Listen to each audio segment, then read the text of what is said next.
The Book of 1 Samuel, Chapter 1. Elkanah and his family. There was a man named Elkanah, who lived in Ramah in the region of Zoph, in the hill country of Ephraim. He was the son of Jeroham, son of Elihu, son of Tohu, son of Zuph, and of Ephraim. Elkanah had 2 wives, Hannah and Peninnah. Peninnah had children, but Hannah did not. Each year Elkanah would travel to Shiloh to worship and sacrifice to the Lord of Heaven's armies at the tabernacle. The priests of the Lord at the time were the 2 sons of Eli, Hophni and Phinehas. On the days Elkanah presented his sacrifice, he would give portions of the meat to Peninnah and each of her children. And though he loved Hannah, he would give her only 1 choice portion, because the Lord had given her no children. So Peninnah would taunt Hannah and make fun of her, because the Lord had kept her from having children. Year after year it was the same. Peninnah would taunt Hannah as they went to the tabernacle, and each time Hannah would be reduced to tears and would not even eat what she was offered. "Why are you crying, Hannah?" Elkanah would ask. "Why aren't you eating? Why be downhearted just because you have no children? You have me. Isn't that better than having 10 sons?" Hannah's prayer for a son. Once after a sacrificial meal at Shiloh, Hannah got up and went to pray. Eli the priest was sitting in his customary place beside the entrance of the tabernacle. Hannah was in deep anguish. She cried bitterly as she prayed to the Lord. And she made this vow: "O Lord of Heaven's armies, if you will look upon my sorrow and answer my prayer and give me a son, then I will give him back to you.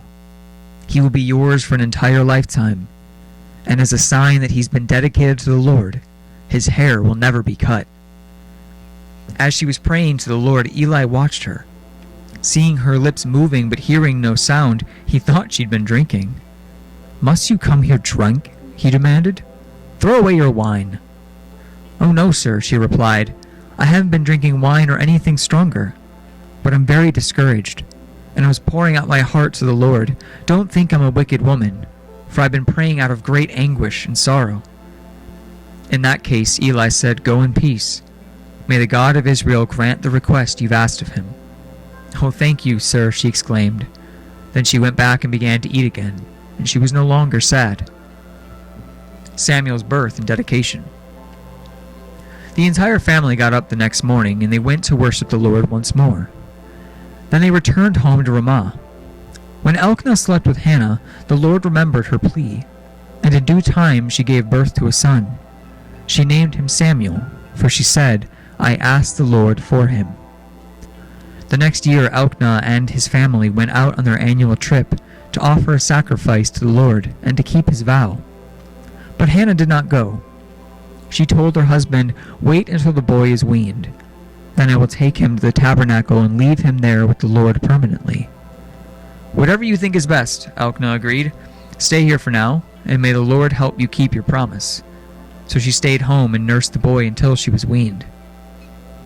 When the child was weaned, Hannah took him to the tabernacle in Shiloh.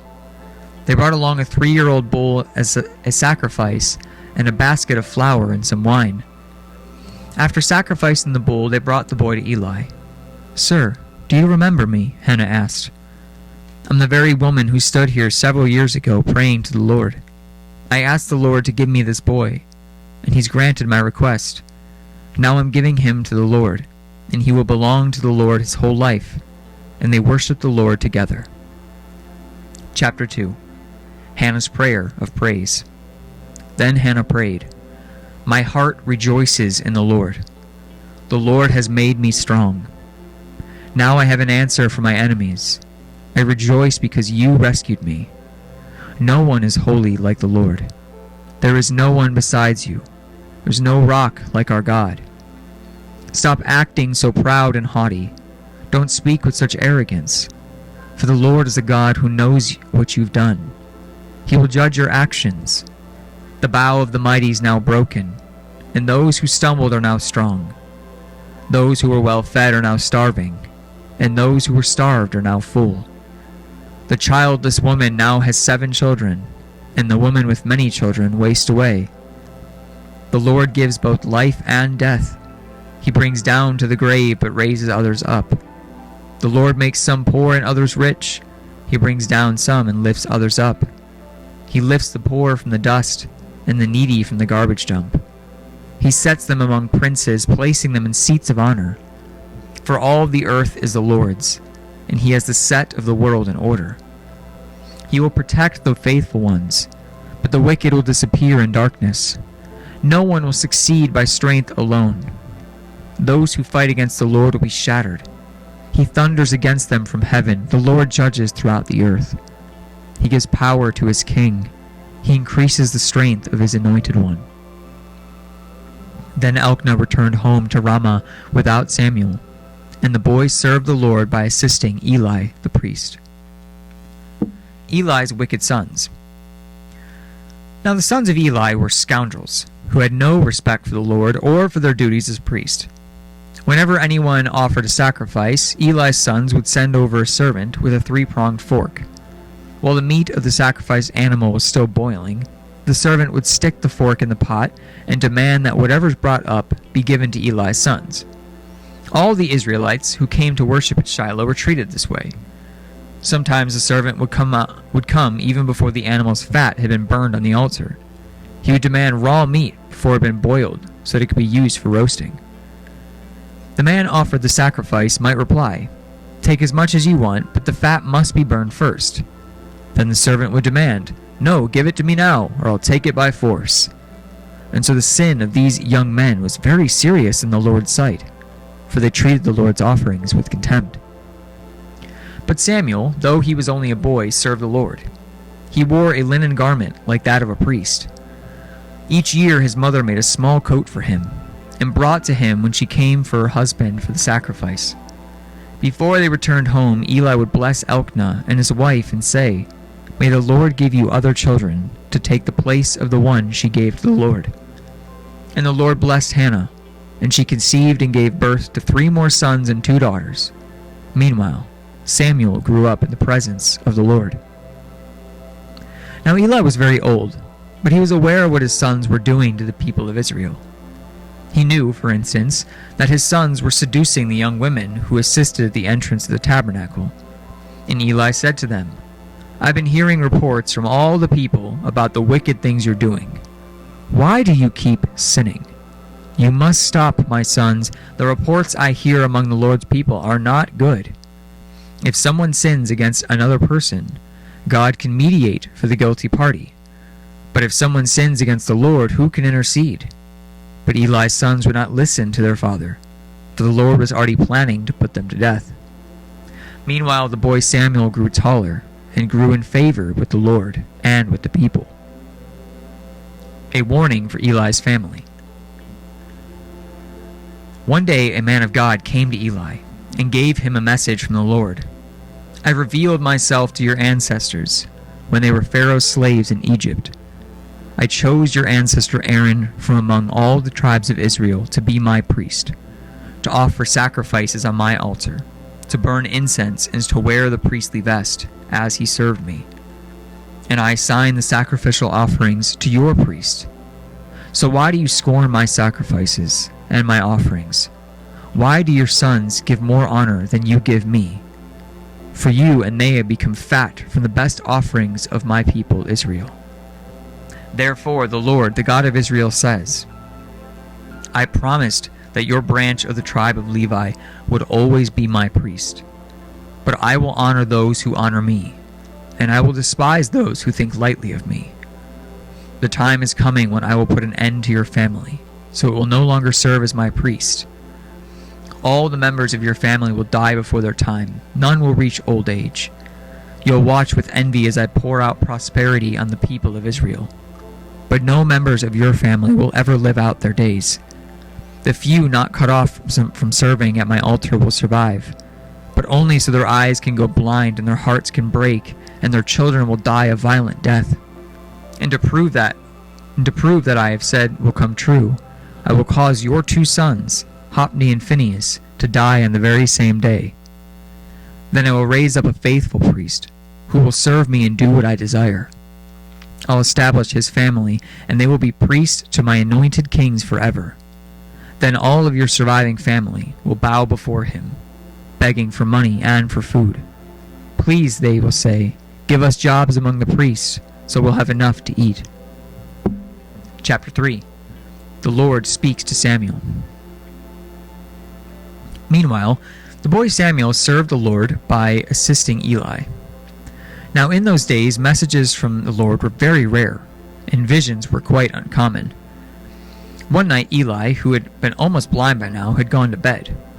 The lamp of God had not yet gone out, and Samuel was sleeping in the tabernacle near the ark of God.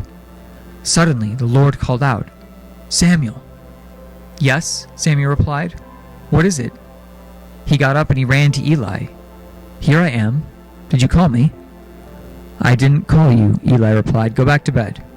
And so he did. Then the Lord called out again, "Samuel." Again Samuel got up and went to Eli. "Here I am. Did you call me?" "I didn't call you, my son," Eli said. "Go back to bed." Samuel did not yet know the Lord because he never had a message from the Lord. And so the Lord called a third time, and once again Samuel got up and he went to Eli. "Here I am. Did you call me this time?" Then Eli realized it was the Lord who was calling the boy. And so he said to Samuel, "Go and lie down again, and if someone calls you again, say, 'Speak, Lord, your servant is listening.'" So Samuel went back to bed. And the Lord came again and called as before, "Samuel, Samuel." And Samuel replied, "Speak, your servant is listening." Then the Lord said to Samuel, "I am about to do a shocking thing in Israel. I'm going to carry out all my threats against Eli and his family, from beginning to end. I have warned him that judgment is coming upon his family forever, because his sons are blaspheming God, and he hasn't disciplined them. So I have vowed that the sins of Eli and his sons will never be forgiven by sacrifices or offerings." Samuel speaks for the Lord. Samuel stayed in bed until morning, then got up and opened the doors of the tabernacle as usual. He was afraid to tell Eli what the Lord had said to him, but Eli called out to him, "Samuel, my son." "Here I am," Samuel replied. "What did the Lord say to you? Tell me everything, and may God strike you and even kill you if you hide anything from me." So Samuel told Eli everything. He didn't hold anything back.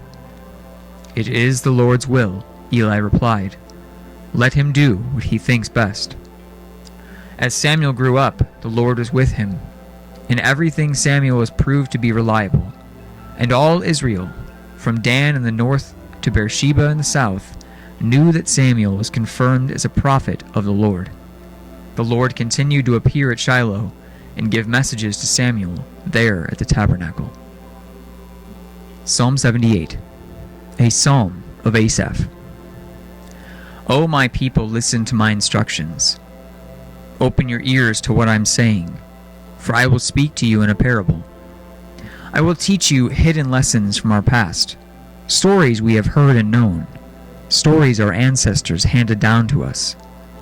We will not hide these truths from our children. We will not tell the next generation about the glorious deeds of the Lord, about his power and his mighty wonders. For he issued his laws to Jacob.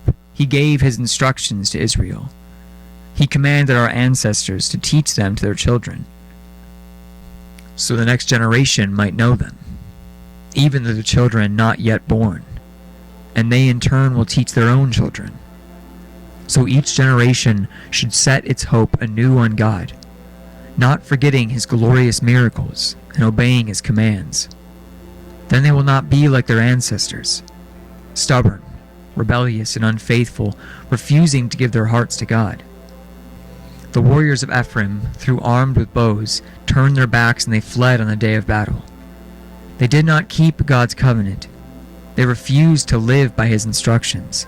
They forgot what he'd done, the great wonders he'd shown them, the miracles he did for their ancestors on the plains of Zoan in the land of Egypt. For he divided the sea and led them through the making the waters stand up like walls. In the daytime he led them by a cloud, and all night by a pillar of fire. He split open the rocks in the wilderness to give them water as from a gushing spring. He made streams pour from the rock, making the waters flow down like a river. And yet, they kept on sinning against him, rebelling against the Most High in the desert. They stubbornly tested God in their hearts, demanding the foods they craved. They even spoke against God himself, saying, "God can't give us food in the wilderness." They even spoke against God himself, saying, "God can't give us food in the wilderness." Yet he can strike a rock so water gushes out, but he can't give his people bread and meat. And when the Lord heard them, he was furious. The fire of his wrath burned against Jacob. Yes, his anger rose against Israel, for they did not believe God or trust him to care for them. But he commanded the skies to open. He opened the doors of heaven. He rained down manna for them to eat. He gave them bread from heaven. They ate the food of angels themselves. God gave them all they could hold. He released the east wind in the heavens and guided the south wind by his mighty power. He rained down meat as thick as dust, birds as plentiful as the sand on the seashore. He caused the birds to fall within their camp and all around their tents. The people could eat their fill. He gave them what they craved. But before they were satisfied their craving, while the meat was yet in their mouths, the anger of God rose against them, and he killed the strongest of men. He struck down the finest of Israel's young men. But in spite of this, the people kept sinning. Despite his wonders, they refused to trust in him, and so he ended their lives in failure, their years in terror. When God began killing them, they finally sought him. They repented and took God seriously. Then they remembered that God was their rock, that God Most High was their Redeemer. But all they gave him was lip service. They lied to him with their tongues. Their hearts were not loyal to him. They did not keep his covenant. Yet he was merciful and forgave their sins and did not destroy them all. Many times he held back his anger and did not unleash his fury, for he remembered that they were merely mortal, gone like a breath of wind that never returns. Oh, how often they rebelled against him in the wilderness and grieved his heart in the dry wasteland.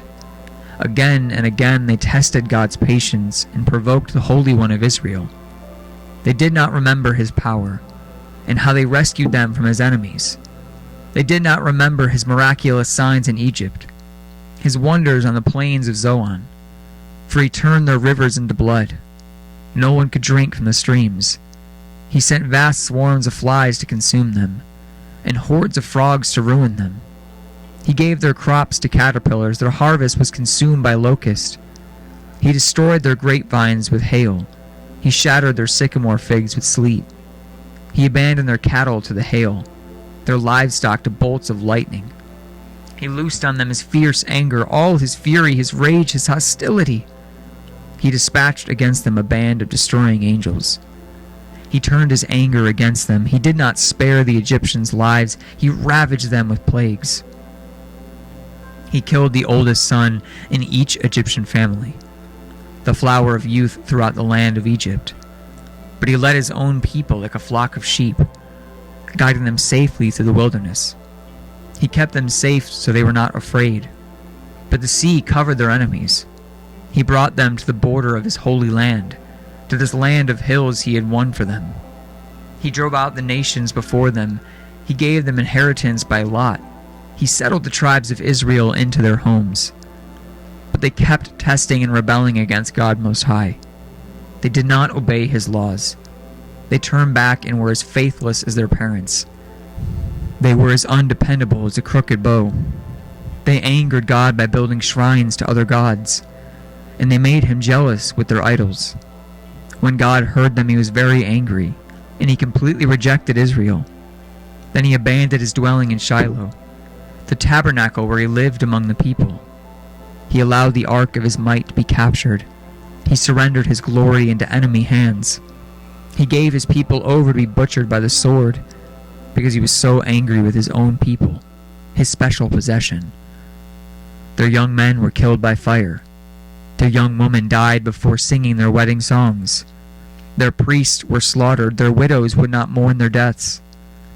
Then the Lord rose up as from waking from sleep, like a warrior aroused from a drunken stupor. He routed his enemies and sent them to eternal shame.